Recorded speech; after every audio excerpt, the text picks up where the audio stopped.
starter that I fed earlier this morning and got ready. It actually doubled in size.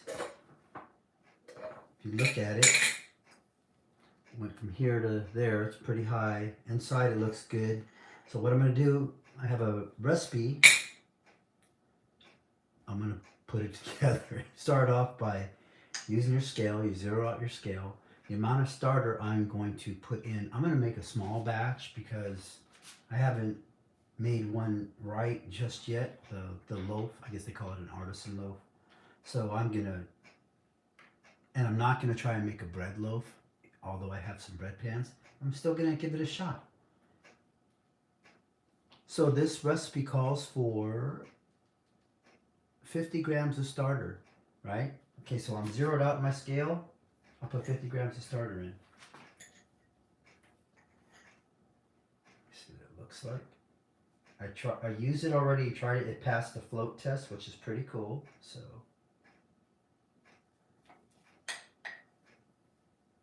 and after I use this, I'll feed it later, but it's a whole nother story. 43.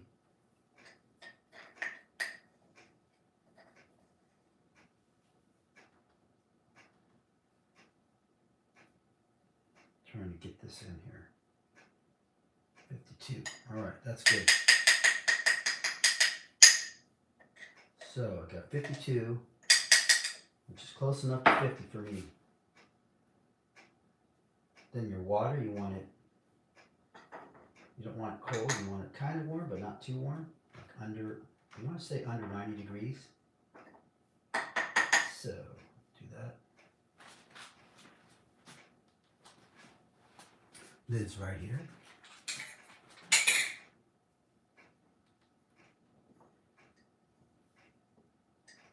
I haven't heard any of the content creators who make bread tell you want to really try and clean your lid up really well before you put it back in the fridge, because it gets crusty and flaky and you have crumbs everywhere in your refrigerator. Okay, zeroing it out. Now, 50 grams of starter, water 189 grams. Here's my water.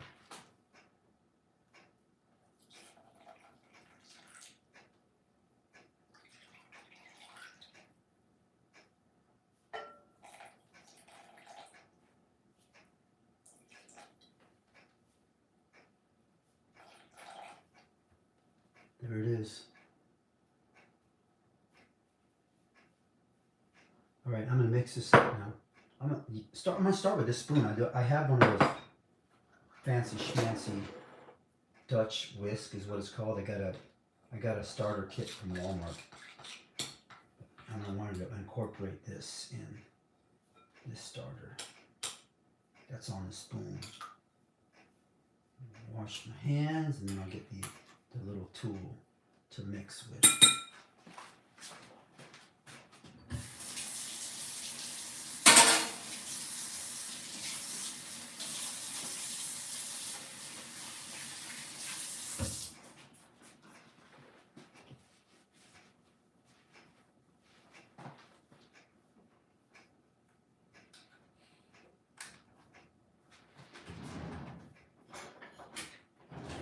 Dutch whisk looks like this. Hey, how you doing, everybody? Here's the Dutch whisk. So you mix it up, right? You mix up the starter with the water before I put the flour in it. I have been making some mistakes, or at least that's the thing about making sourdough bread. You hear so many different things from so many different people. You really don't know what to believe. It's really a trial and error method for you when you're on your own sourdough journey. I mean, the best thing to do, like most people have been telling me, is just buy a loaf of bread. But I want you to succeed in making this. Okay, so you mix it up as best you can. You can see that in the water, your starter. Now I'm going to put it back on the scale and add the flour to it. So all I'm doing tonight is I'm going to mix the dough and get it started. I have to wait. You gotta wait. The thing about sourdough is you have to wait all the time, and that's the hardest part. However, you can do something productive when you're waiting. All right. So now I'm going to zero it out. I have my water and my starter in there. Now I'm going to add the flour. And for the flour, I'm putting 252 grams of flour in there. So, flour. Oh yeah, cup will be better.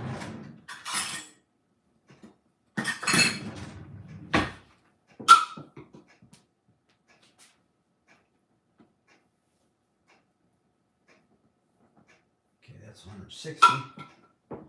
I want 250.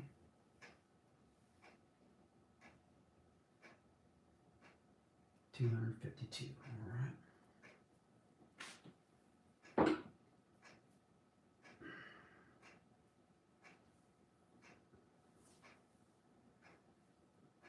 There we go. That's close enough. Okay. Take it off the scale and mix it. I see a lot of people mixing their flour. It's on the scale. I try not to keep anything on the scale. I don't want to damage it. So here's all. I'm not going to add my salt because apparently the salt changes how your dough forms. And when you mix your dough, let me give you a better view. All you're going to do is just try and get all the flour. So.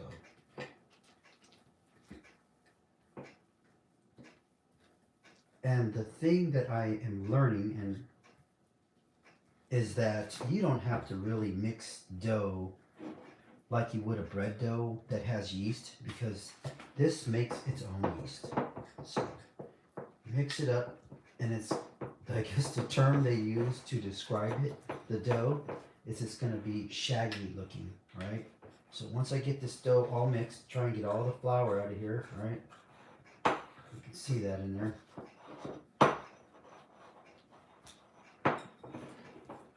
Apparently that is when the dough, this water, starter, and salt does all of its magic.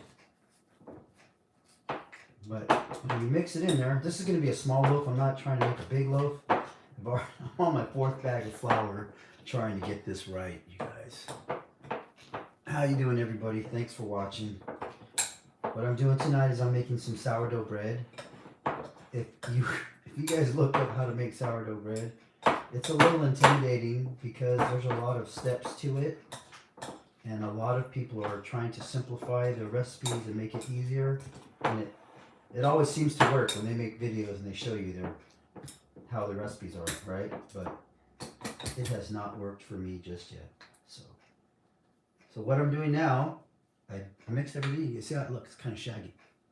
I'm going to cover it and let it sit for about an hour. Then I'm going to add the salt to it. So we'll see what happens later on. Wish me well, you guys. I really hope this comes out. Another thing is that you're not going to bake it right away. You have to wait for it to ferment, and the term they use for that is called bulk ferment, which it can be, all the terms they tell you are very confusing. What I'm going to do is I'm going to get a spatula.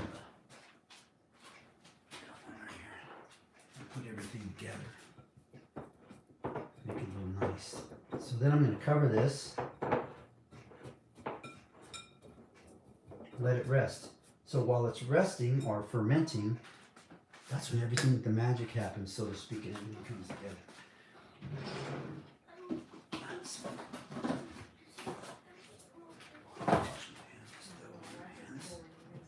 Get this dough off my hands, you guys.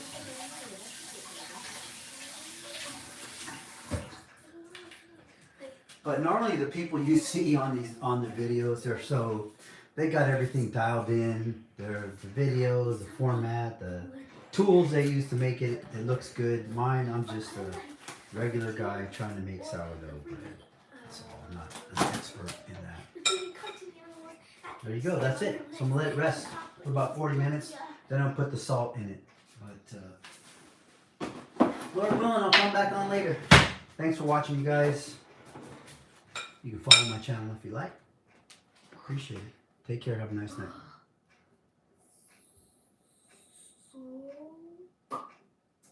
I have not ate sourdough. Oh, yeah, you know what? I've had sourdough bread. My sister makes sourdough bread. I think some of my other family members do as well, and it's fantastic. It's so much better for you than regular bread because it's not processed like what we buy at the store. So you make it yourself. It's always best to make it yourself.